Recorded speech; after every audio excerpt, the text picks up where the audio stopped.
The throne room of Draconis Prime fell silent as the delegation entered.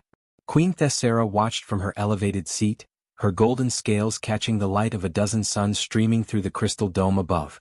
She was massive even by Draconid standards, with wings that could blot out moons and eyes that burned with ancient wisdom. The collective ambassadors moved forward nervously. They were a mixture of species, insectoid Chitauri, floating Lumini, and crystalline Vex, all united under one banner after the recent war. Behind them, a smaller figure carried something wrapped in soft white cloth. "Your Majesty," the lead ambassador began, his translator device flickering. "We come seeking lasting peace between our peoples and yours."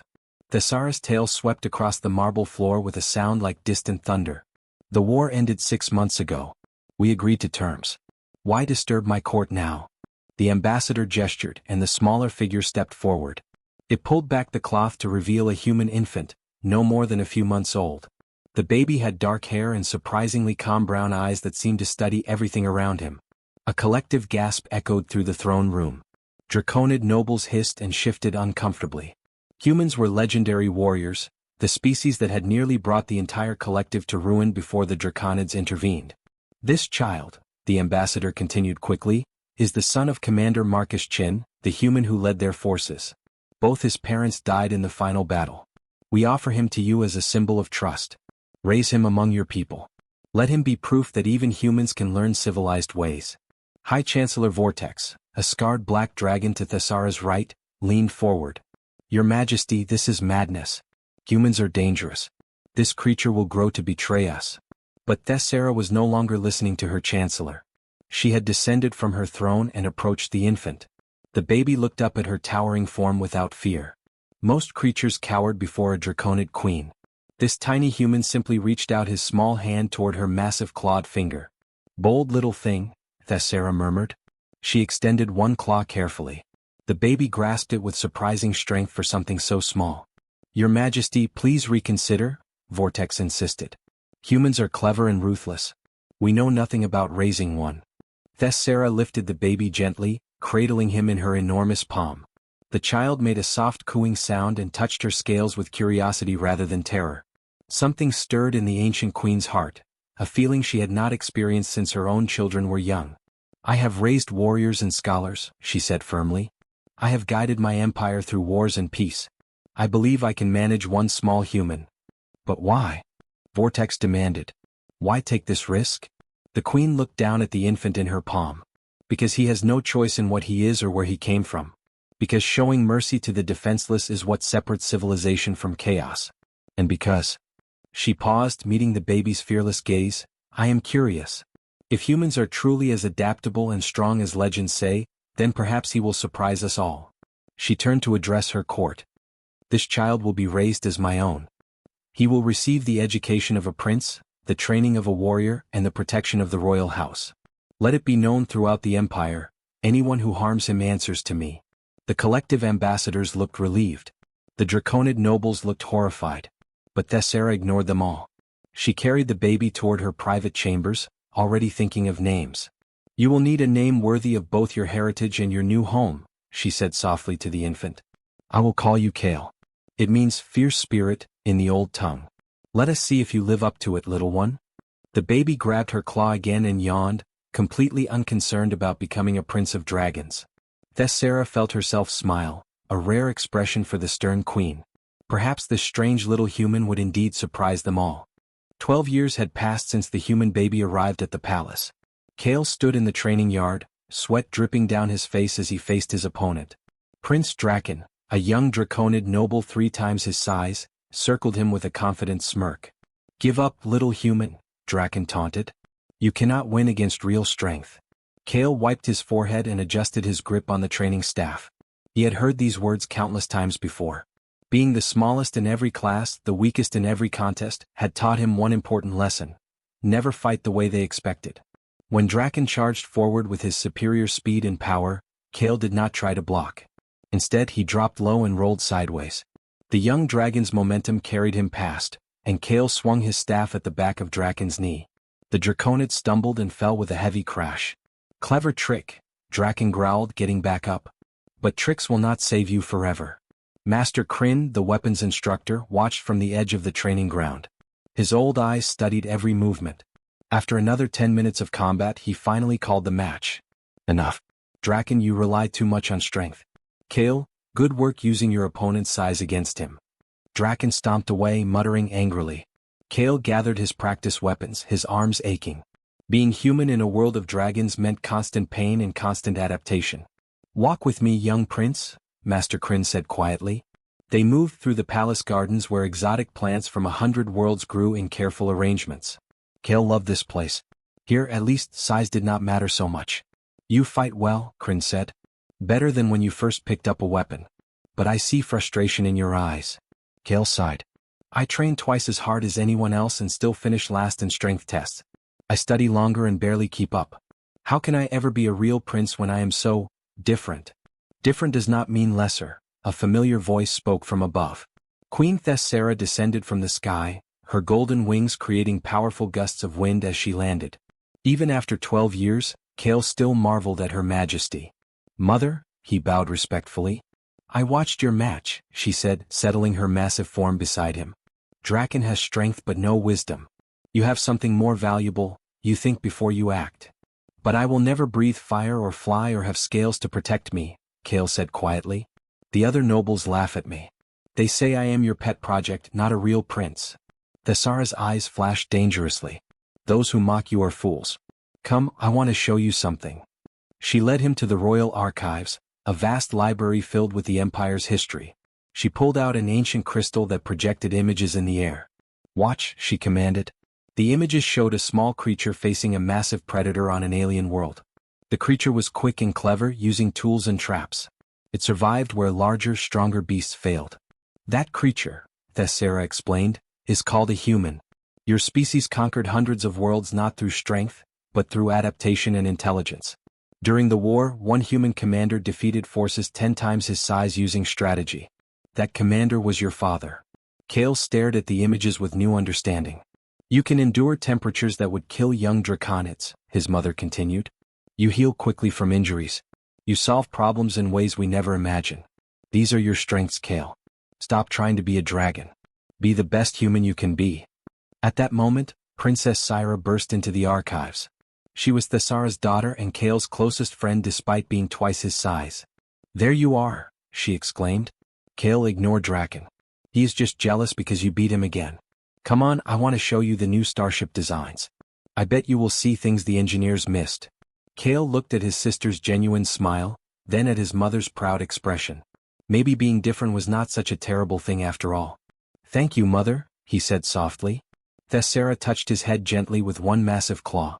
You are my son, Kale. Never forget that. Blood does not make a family, love and loyalty do. The diplomatic shuttle shook violently as it entered the planet's atmosphere. Kale gripped his seat, watching the control panel flash red warnings. He was 18 now, tall for a human but still small compared to his draconid companions.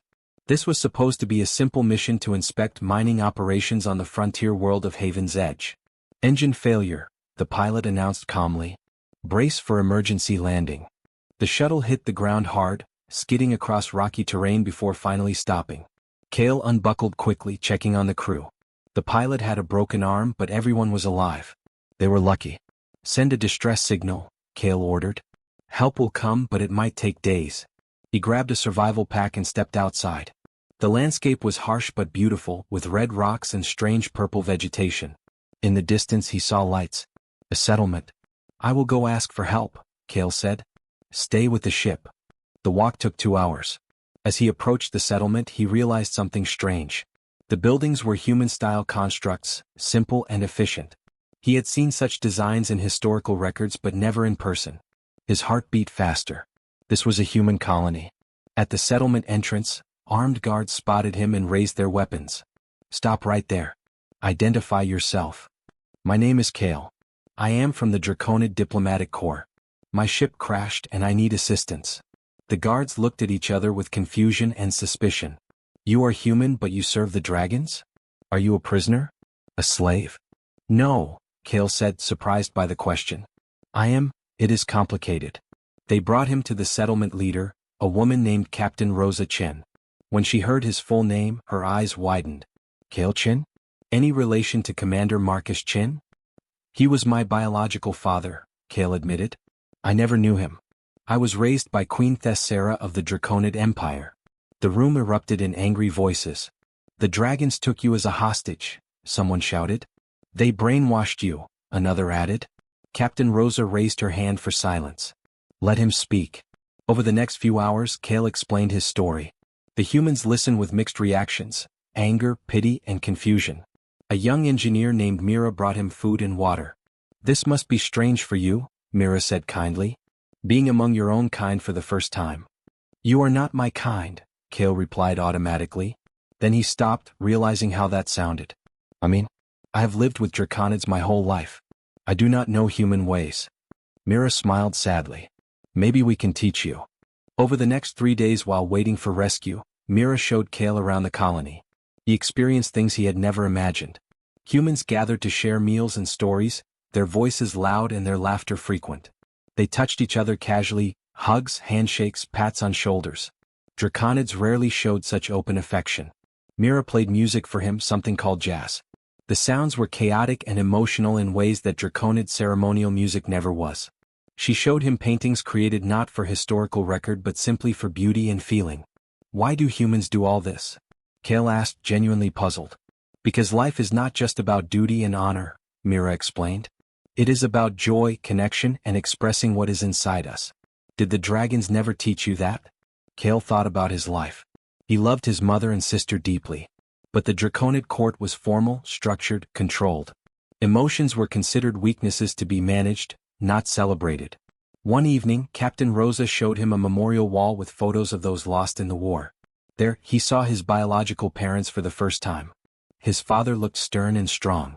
His mother had kind eyes and a gentle smile. They died saving thousands, Rosa said quietly. They were heroes. Your father nearly brought the entire collective to its knees. That is why the dragons took you. They feared what you might become. Kale felt something crack inside him. I thought I was a gift. A symbol of peace. Maybe you were both, Mira said softly. But what matters now is what you choose to be. When the rescue ship arrived, Kale boarded with a heavy heart.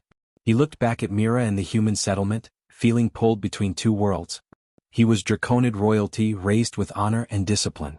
But he was also human with heritage and culture he barely understood. Who was he really? And where did he truly belong? Kale returned to Draconis Prime with Mira beside him. He had convinced Queen Thessera to allow a human ambassador at court, and Mira had volunteered. The palace halls felt different now, colder and more formal than he remembered. Stay close, Kale whispered to Mira as they entered the throne room. And do not show fear. They respect courage above all else. Dozens of Draconid nobles watched them with suspicious eyes. High Chancellor Vortex stood near the throne, his expression dark and unwelcoming. Only Princess Syra smiled when she saw her brother return. Queen Thessera studied Mira carefully. So this is a human ambassador. She is very small. Size means nothing, Your Majesty, Mira said bravely. As your son has proven many times. A slight smile crossed Thessera's face. Indeed. Welcome to our court, Ambassador Mira. I hope you find your stay educational. Over the following weeks, tensions grew. The collective representatives became nervous whenever they saw Kale and Mira together. Kale noticed their worried glances and hurried conversations. Something was wrong. They fear you, Syra told him one evening. A human who understands both our military tactics and human ingenuity. You are dangerous to their plans. What plans? Kale asked. Before Syra could answer, alarms blared throughout the palace. Explosions rocked the western wing. Kale ran toward the throne room, his heart pounding. Mira and Syra followed close behind. Assassins had infiltrated the palace. They wore collective uniforms and carried advanced weapons. Kale saw them converging on the royal chambers where his mother rested. No, he shouted, running faster than he ever had before. He burst through the doors to find 5 assassins surrounding Queen Thessera. She had been poisoned somehow and moved slowly, struggling to defend herself. High Chancellor Vortex lay wounded in the corner. Kale did not hesitate. He grabbed a fallen guard's weapon and opened fire, using cover and movement exactly as human soldiers were taught. The assassins were surprised by his speed and tactics. They expected him to fight like a Draconid, with honor and direct confrontation. Instead, Kale fought like a human, Unpredictable, adaptive, and ruthless when necessary.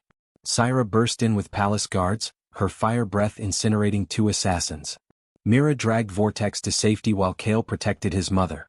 Together, brother and sister fought with perfect coordination, combining Draconid power with human strategy. When the last assassin fell, Kale rushed to Thessara's side. "Mother, hold on. Medical teams are coming."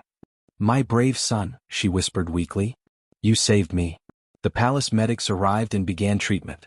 The poison was neutralized and Thessara would survive. But the attack changed everything. The investigation revealed shocking truth. The assassins were from a secret faction within the collective that never wanted peace. They had given Kale to the Draconids hoping he would die or be killed, removing a potential threat. When he survived and thrived, they decided both he and Thessara had to be eliminated. High Chancellor Vortex, recovering from his wounds, addressed the council. "I was wrong about the human prince. He saved our queen without hesitation. He used both human cleverness and Draconid loyalty. Perhaps we have been foolish to see these qualities as separate." But not everyone agreed. A faction of nobles demanded Kale's exile, claiming his presence brought danger. Humans in nearby sectors prepared for renewed conflict. The fragile peace was crumbling. Kale stood before the full council with Mira beside him. "I am not just human or just Draconid," he declared. "I am both. That is my strength, not my weakness. We do not have to be enemies. We can learn from each other." "Pretty words," one noble hissed. "But the collective tried to kill our queen." "A faction of the collective," Mira corrected. "Not all of them. Just as not all Draconids welcome peace. There are extremists on every side. We must stand together against them." Thessara rose from her healing throne, still weak but determined. "My son speaks wisdom. I was given a human child as a political game. Instead, I gained a son who sees beyond old hatreds. The question is, are we brave enough to follow his example?" The council chamber fell silent. War or peace hung in the balance. And Kale, caught between 2 worlds, knew the hardest battle was just beginning. War erupted faster than anyone expected. The extremist faction within the collective launched attacks on both human colonies and Draconid outposts, trying to force both sides into full conflict. They believed chaos would allow them to seize power. Kale stood in the war room studying tactical displays. Princess Syra stood beside him, along with Mira and several military commanders from different species. Queen Thessara had given Kale command of a special mixed force, the first of its kind. "The extremists are attacking the human refugee station at Proxima 7, a Draconid general reported. 50,000 civilians, mostly children. They have limited defenses." At the same time, a human commander added, "They are moving a fleet toward Draconis Prime. If we send ships to save the refugees, our home world becomes vulnerable." The room fell silent. Everyone looked at Kale, waiting for his decision. Save humans or protect the Draconid throne world? Choose one people over another. "No," Kale said firmly. "We do both." "Impossible," the Draconid general argued. "We do not have enough ships." Kale smiled, and there was something in that smile that reminded everyone why humans were so dangerous in war. "We do not need more ships. We need better strategy." He explained his plan quickly. The Draconid fleet would position themselves to look like they were abandoning the refugees and protecting the home world. The extremists would commit fully to attacking Proxima 7, expecting easy victory. But human ships, smaller and faster, would hide in the asteroid field nearby. When the extremists attacked, they would spring the trap. The dragons become the bait while humans strike from hiding? The Draconid general looked offended. "That is dishonorable." "That is survival," Mira said quietly. "And victory. Honor means nothing if everyone dies." Thessara, listening from her throne, nodded slowly. "Do it. Kale, lead our forces. Show them what combining our strengths truly means." The battle unfolded exactly as Kale predicted. The extremist fleet attacked the refugee station with overwhelming force, only to be caught in a devastating crossfire. Draconid ships provided the heavy firepower while human vessels struck with precision and speed. The enemy fleet was destroyed in hours. But the victory came with cost. Kale's own ship took heavy damage protecting a transport full of children. He was injured, his arm broken and blood streaming down his face, but he stayed on the bridge directing operations until every civilian was safe. When he finally returned to Draconis Prime, the entire planet knew what he had accomplished. He had saved both human and Draconid lives by refusing to choose between them. The formal ceremony took place in the Grand Hall. Thousands attended, including representatives from dozens of species. Queen Thessera stood in her full royal regalia, magnificent and powerful. "Kale," she spoke, her voice carrying through the hall. "You were given to me as a political tool. Some hoped you would fail, that you would prove humans could not be trusted. Instead, you have shown us something far more valuable." She descended from her throne and approached him. In her claws, she held an ornate medallion that combined draconid and human symbols. "You have proven that family is not about blood or species. It is about loyalty, love and sacrifice. Today I formally adopt you not as a curiosity or experiment, but as my true son. You are Prince Kale, heir to the draconid throne and bridge between worlds." The hall erupted in cheers. Even the nobles who once opposed him could not deny what he had achieved. In the weeks that followed, Kale established what he called the hybrid doctrine. It was a new philosophy teaching that different species should combine their strengths rather than compete. He created an academy where young beings from all races could learn together. Mira became the head human ambassador, working alongside Syra to build lasting peace. High Chancellor Vortex, humbled by events, became Kale's strongest supporter. One morning, Kale watched from the palace balcony as a human child and a young draconid played together in the gardens below.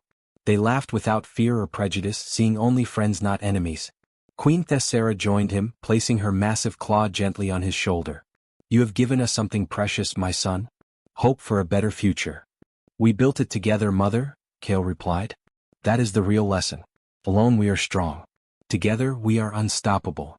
In the sky above, ships from a dozen different species flew in formation, united under a new banner. The age of division was ending. The age of cooperation was beginning. And it all started with one human baby who learned that love transcends species, and that the greatest strength comes from embracing all parts of who you are.